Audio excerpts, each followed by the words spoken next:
दोस्तों, भारतीय जनता पार्टी को सियासी तौर पर एक ऐसा जोरदार झटका लगा है जिसके बाद से अब यह कहा जाने लगा है कि भाजपा का जो उसने सपना संजोया था साउथ में अपनी जड़ें मजबूत करने का, वो चकनाचूर हो गया है। मैं बात दोस्तों केरल के निकाय चुनाव की कर रहा हूं। केरल के निकाय चुनाव में भारतीय जनता पार्टी का सुपड़ा साफ हो गया है। आज के इस वीडियो में मैं आपको बताऊंगा कि जिस राज्य में भारतीय जनता पार्टी 0.8% परफॉर्म करने के बावजूद गोदी मीडिया में जिसका डंका बज रहा है, उसकी दरअसल जमीन पर सच क्या है, कैसे भारतीय जनता पार्टी का एक मामला किस तरीके से चुनाव में एक शहर में उसकी जीत को गोदी मीडिया इस तरीके से प्रचारित कर रहा है जैसे उसने पूरा केरल जीत लिया हो। लेकिन उसका सच यह है कि इन चुनावों में कांग्रेस जिसको लीड कर रही यूडीएफ, उस गठबंधन ने पूरे राज्य में भारतीय जनता पार्टी और एलडीएफ की धज्जियां उड़ा दी। आज के इस वीडियो में इस पूरे मामले को बारीकी से समझेंगे और पूरा का पूरा सच आपको बताने जा रहा हूं। दिखाऊंगा कि कैसे वहां पर भारतीय जनता पार्टी और उसका गोदी मीडिया प्रोपेगेंडा कर रहा है। आज तक की बेशर्मी और आज तक का सफेद झूठ भी मैं आपको दिखलाने की कोशिश करूंगा। और इसके अलावा खबर एक उत्तर प्रदेश और बिहार से भी है, जहां पर साफ साफ मुस्लिमों को टारगेट किया गया। एक पिता को एक बच्ची के सामने गोलियों से लहूलुहान कर दिया गया।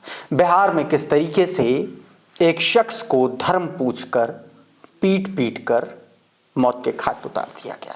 और भी बहुत सारी खबरें हैं, लेकिन सबसे पहले आपको केरल की बात करता हूं। दोस्तों, केरल में निकाय चुनाव केरल के बारे में एक बात कही जाती है कि जिसकी सत्ता निकाय चुनाव पर काबिज हो जाती है, उसकी सत्ता विधानसभा में भी काबिज हो जाती है। दोस्तों, जब मैं ये वीडियो शूट कर रहा हूं, वो वीडियो शूट करने तक मैं आपको पहले यूडीएफ का परफॉर्म बता देता हूं। दोस्तों, यूडीएफ निकाय चुनाव में 941 ग्राम पंचायतों में से लगभग 80% 90% जो उसका स्ट्राइक रेट है वो जीत चुकी है।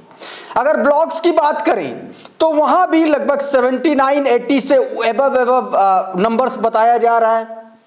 14 जिला पंचायतों में से 7 से ज्यादा नंबर है। और इसके अलावा 87 नगर पालिकाओं में से 54 से ज्यादा, 60 के आसपास से नंबर बताया जा रहा है, क्योंकि अभी तक पूरा कंप्लीट फिगर नहीं आया। कंप्लीट फिगर जैसे पता चलेगा वो आपको समझ में आ जाए, लेकिन अभी ये नंबर फ्लक्चुएट कर रहा है जब मैं ये वीडियो शूट कर रहा हूं।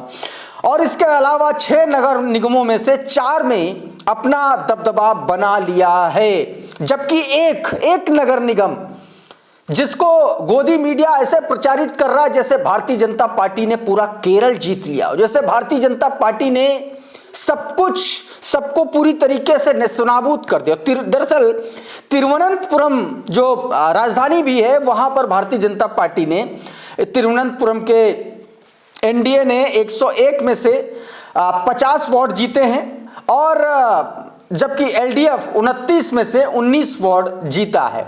यानी कि यह वो इलाका है जहां पर भारतीय जनता पार्टी की यानी कि एनडीए की लड़ाई सीधा एलडीएफ से थी, लेफ्ट डेमोक्रेटिक फ्रंट से थी, यूनाइटेड डेमोक्रेटिक फ्रंट से नहीं थी। बहुत सीधी सी बात यह है कि भारतीय जनता पार्टी के लिए गोदी मीडिया बस इसी प्रोपेगेंडा पर तैनात है।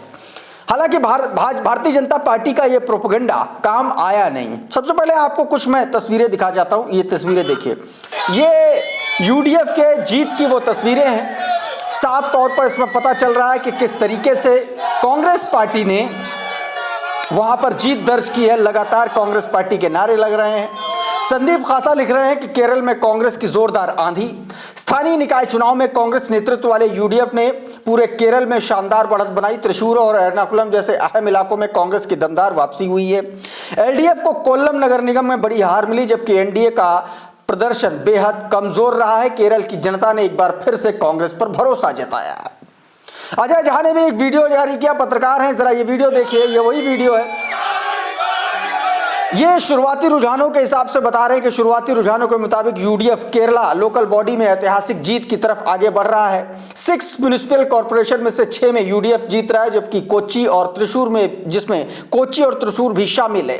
पहली बार बीजेपी की अगुवाई वाला एनडीए तिरुवनंतपुरम म्युनिसिपल कॉर्पोरेशन में आगे चल रहा है। कभी यहां लेफ्ट का गढ़ हुआ करता था। अब तमाम सारे लोग अपने अपने तरीके से आगे कर रहे हैं। संदीप सिंह हैं, ये जरा देखिए, इन्होंने ट्वीट किया है। एक राहुल गांधी की उन्होंने तस्वीर लगाई। ये तस्वीर देखिए, ये हाल ही में रिलीज हुई धुरंधर मूवी में अक्षय खन्ना का जो किरदार है उससे मिलती जुलती तस्वीर बताई जा रही है। अब इस तस्वीर को शेयर करते हुए ये लिख रहे हैं कि केरल के स्थानीय चुनाव में कांग्रेस ने आलोचकों को करारा जवाब दिया है। कॉरपोरेशन में आईएनसी आगे, नगर पालिकाओं में आईएनसी आगे, जिला पंचायत, ब्लॉक पंचायत, ग्राम पंचायत, हर जगह आईएनसी आगे है। केरल में कोई गोदी मीडिया नहीं है। ये बात इन्होंने, कभी मैं गोदी मीडिया का भी जिक्र करूंगा। लेकिन एक बात और दोस्तों, यह कहा जाता है, केरला के बारे में यह बात कही जाती है कि जो पार्टी लोकल बॉडी इलेक्शंस जीत लेती है उस पर उसका जो है राज्य की विधानसभा में कब्जा हो जाता है। आने वाले 3 से 4 महीनों में केरला में विधानसभा के चुनाव होने हैं और आप यकीन मान के चलिए, अगर 3-4 महीनों तक यूडीएफ, जिसको लीड कांग्रेस कर रही, जिस अलायंस को, अगर यही मोमेंटम अपना बरकरार रख पाती है तो फिर केरल में नतीजे कांग्रेस के लिए बेहद शानदार हो सकते हैं। क्योंकि केरल का एक ट्रेंड रहा है कि जिसने भी केरला में के म्युनिसिपल कॉर्पोरेशन इलेक्शंस जीते हैं या लोकल बॉडी इलेक्शंस जीते हैं, उसकी प्रदेश में सत्ता आई है। ये पिछले कई बार से ट्रेंड आ रहा है, ऐसे दावा किया जा रहा है दोस्तों। अब इसी को लेकर के इंडिया अलायंस नाम का जो ट्विटर हैंडल है उसने क्या ट्वीट किया आप देखिए जरा। इसमें लिखा गया, केरल में अब की बार कांग्रेस की सरकार, लोकल बॉडी इलेक्शन में ऐतिहासिक जीत दर्ज करने के बाद राहुल गांधी के हौसले बुलंद हैं। केरल अगर पहले से चला आ रहा पैटर्न नहीं बदला तो इस बार कांग्रेस की अगुवाई वाली यूडीएफ ऐतिहासिक जीत के साथ कांग्रेस की सरकार बनाएगी। केरल में कांग्रेस को उस बुरे समय में भी संभाला जब कांग्रेस बेहद नाजुक दौर से गुजर रही थी। नेता प्रतिपक्ष राहुल गांधी के अमेठी से हारने के बाद वायनाड से लोकसभा का चुनाव लड़ाया गया। वायनाड की जनता ने राहुल गांधी को भारी वोटों से लोकसभा का चुनाव जिताया। उसी समय से कांग्रेस धीरे धीरे केरल में मजबूत होने लगी। उसके बाद 24 के लोकसभा चुनाव में राहुल गांधी वायनाड और प्रियंका गांधी दोनों जगह से चुनाव, वायनाड और रायबरेली दोनों जगह से चुनाव लड़े, दोनों सीटों पर जीते। और उसके बाद आप जानते हैं कि प्रियंका गांधी अभी वहां से सांसद है। यानी कि यह बताने की कोशिश है कि जब से केरला में कांग्रेस मजबूत हुई है तब से पूरे देश में कांग्रेस मजबूत होती हुई नजर आ रही है, ये बताने की कोशिश की जा रही है। और अब मैं आपको बताता हूं कि दरअसल गोदी मीडिया का एजेंडा क्या है। केरला में यूडीएफ, यूनाइटेड डेमोक्रेटिक फ्रंट की इतनी जबरदस्त वहां पर जीत हुई है, बावजूद इसके गोदी मीडिया किस तरीके से प्रपंच फैला रहा है इसमें देखिए। ये आज तक का अंग्रेजी चैनल इंडिया टुडे ये क्या बता रहा है, BJP unthinkable rise in Kerala local body polls. बताया गया कि स्थानीय निकाय चुनाव में भारतीय जनता पार्टी ने उम्मीद से परे प्रदर्शन किया है, उम्मीद से परे उसका उछाल देखा गया। कितना उछाल उम्मीद से परे, ये देखिए एक ट्विटर हैंडल ने बताया, BJP increased just 0.8% ward in Kerala polls, no improvements in district panchayat, but look at Godi media headline, unthinkable rise in Kerala. ये गोदी मीडिया बता है 0.8% उसका राइज हुआ है और अनथिंकेबल राइज बता रहा है इंडिया टुडे। अब इसका हिंदी वाला जो वर्जन है वो और आगे निकल गया। ये देखिए, तिरुवनंतपुरम में बीजेपी की ऐतिहासिक जीत, 4 दशक पुराना एलडीएफ का किला ढहा, पीएम मोदी ने बधाई दी। ऐसा दर्शा रहा है आज तक जैसे केरल में भारतीय जनता पार्टी की सरकार बन गई हो, इस तरीके से। और दरअसल गोदी मीडिया यही करता भी है, यही करता। और इसकी एक बार फिर से लोग, अब चूंकि सोशल मीडिया जागरूक हो चुका तो सोशल मीडिया उसको बाइफरकेट करके पोल खोल रहा है। ये एएमओसी के एमोक नाम का एक ट्विटर हैंडल है, कमेंट्री अकाउंट है। ये देखिए क्या लिख रहा है, कि 2020 में भारतीय जनता पार्टी ने 1600 वार्ड केरला लोकल पोल में जीते, यानी कि 7.3%। 2025 में भाजपा ने 1919 वार्ड जीते, जस्ट 8.1%। मामला सिर्फ बढ़ा 0.8%, लेकिन गोदी मीडिया ऐसे उसको प्रचारित कर रहा है जैसे भारतीय जनता पार्टी ने 7 से लेकर के ऐसा लग रहा है 77% तक के वोट सारे के सारे कब्जा कर लिए। अब थोड़ा सा और देखिए इसको लेकर के, राहुल गांधी लीडरशिप पीसी इसको लेकर के लोग बता रहे हैं कि क्यों कांग्रेस वहां पर जीती है। इसमें राहुल गांधी को श्रेय दिया जा रहा है, इसमें केसी वेणुगोपाल को श्रेय दिया जा रहा है कि किस तरीके से वहां पर चुनाव लड़ा गया। ये बातें दोस्तों लगातार लोग वहां पर कह रहे हैं। अब एक और मैं आपको तस्वीर दिखाता हूं, ये जरा देखिए, एक और नंबर देखिए, ये भी एमओएफ का है। बता क्या रहा है, आईएनसी प्लस 7036, बीजेपी 1309, ब्लॉक ये ग्राम पंचायत की बात है। फिर block panchayat 951 Congress, 50 BJP. District panchayat 47 Congress plus और बीजेपी 00। ये है भारतीय जनता पार्टी का असली परफॉर्मेंस, यानी कि एनडीए गठबंधन का, भाजपा का नहीं। तो ये आप सोचिए कि और गोदी मीडिया के हेडलाइन में क्या चल रहा है, मैंने अभी आपको दिखाया। तो इस तरीके से पूरा का पूरा प्रोपेगेंडा जो है वो गोदी मीडिया फैला तो रहा, लेकिन सारा का सारा जो है वो एक्सपोज हो गया। और अब दोस्तों आते हैं साउथ से नॉर्थ की तरफ, बिहार चलते हैं। बिहार में दोस्तों बीते दिनों मोहम्मद अतहर हुसैन को बेरहमी से पीट करके मार डाला गया। 5 दिसंबर को भट्टा गांव के पास 7 लोगों ने उनको रोका, उनका नाम पूछा। जैसे ही मुस्लिम टाइटल लगा उनको बहुत मारा, पैंट उतरवाया, धर्म पूछा और उसके बाद पीट करके उनकी हत्या कर दी। ये देखिए करिश्मा अजीज का ये ट्वीट है जिसमें ये इस बाबत जानकारी दी गई है। 5 दिन बाद उनको इतना पीटा, इतने दिन वो भर्ती रहे और 5 दिन बाद यानी कि 12 तारीख को 5 दिन बाद 5 दिन अस्पताल में रहे और 12 तारीख को उनकी मौत हो गई। अब सबसे बड़ा सवाल यह है, पहलगाम के उन टेररिस्ट में और अतहर को मारने वाले इन लोगों में फर्क क्या है? क्योंकि तमाम सारे लोग ये बात कह रहे थे कि धर्म पूछ के मारा, नेता संसद में बहुत सारी बातें उठी।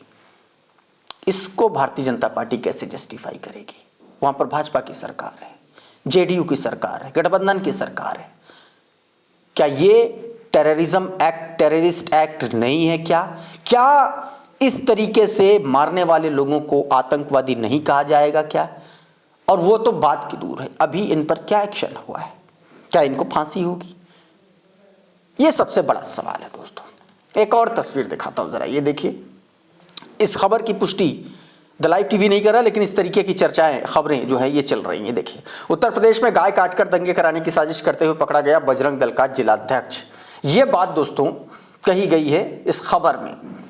भारतीय जनता पार्टी, बजरंग दल, वीएचपी, इस तरीके के जितने भी आप देखिए संगठन हैं, लगातार कहीं ना कहीं इस तरीके के जो मामले आते हैं उसमें इसी तरीके के लोग फंसते हैं और इस तरीके की खबर ये आ रही है। अब हालांकि ये खबर कितना पुष्ट है इसके बारे में मैं दावा नहीं कर सकता, लेकिन ये खबर सोशल मीडिया पर चर्चा में है। इस बीच दोस्तों बिहार जैसा ही एक कृत्य उत्तर प्रदेश के रायबरेली में हुआ।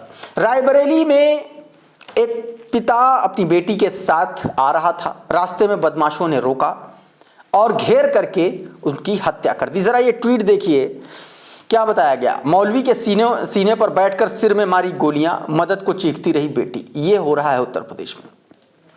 उत्तर प्रदेश के रायबरेली में बेटी के साथ घर लौट रहे पिता को बदमाशों ने घेर करके हत्या कर दी। बदमाशों ने पहले बेटी और पिता को घेरा, उसके बाद बाइक को गिरा दिया। इसके बाद बदमाशों ने सीने पर चढ़ करके कई गोलियां मार दी। वहीं पर उसकी मौत हो गई। वहीं बेटी ने भागकर जान बचाई और मदद के लिए चिल्लाती रही। बेटी के सामने बदमाशों ने पिता की हत्या कर दी। सूचना मिलते ही घटनास्थल पर पुलिस ने शव को कब्जे में लिया। सबसे बड़ा सवाल दोस्तों यही है कि क्या यही राम राज्य है जो योगी आदित्यनाथ हर बार ये बात कहते रहते थे, गुंडे और माफिया उत्तर प्रदेश छोड़ करके चले गए हैं? तो फिर ये क्या है? वो भी उत्तर प्रदेश की राजधानी से महज कुछ किलोमीटर की दूरी पर यह वारदात अंजाम देती जाती है। अब एक खबर आपको पश्चिम बंगाल से दिखाता हूं, जरा ये वीडियो देखिए पहले। हिंदू घर में ब्राह्मण घरे। আচ্ছা, তুমি ব্রাহ্মণ ঘরের মেয়ে হয়ে এখানে এসেছো কি উদ্দেশ্যে? বাবরি মসজিদে অংশগ্রহণের কিছু দিতে। ভাই বোন আমরা একসঙ্গে থাকি, আমাদের একসঙ্গে থাকা স্কুলে পড়ি অনেক কিছু করি তো আমাদেরকে মিলেমিশে থাকা উচিত। আপনার নাম? সঙ্গীতা চক্রবর্তী। আর বাড়ি? হ্যাঁ, লালবাগ। अब ये लड़की जो है ये मुर्शिदाबाद में जो बाबरी मस्जिद बन रही है उसके लिए ईंट जो रही है और ये जो लड़की है ये हिंदू है और ब्राह्मण समाज से आती है। खबर इसमें ये है। अब लोग लिख रहे हैं कि पश्चिम बंगाल की ब्राह्मण लड़की बाबरी मस्जिद के लिए ईंटें ढो रही है। पूछना ये था कि इसको ब्रह्ममूली कहेंगे या नहीं। साफ तौर पर ये बात लोग लिख रहे हैं और कह रहे हैं, यादव नाम का ये ट्विटर हैंडल उसने ये बातें कही हैं। इस वीडियो में बहरहाल इतना ही। बहुत बहुत शुक्रिया, बहुत बहुत धन्यवाद। आप जुड़े रहिए आपके अपने चैनल द लाइव टीवी के साथ। नमस्कार।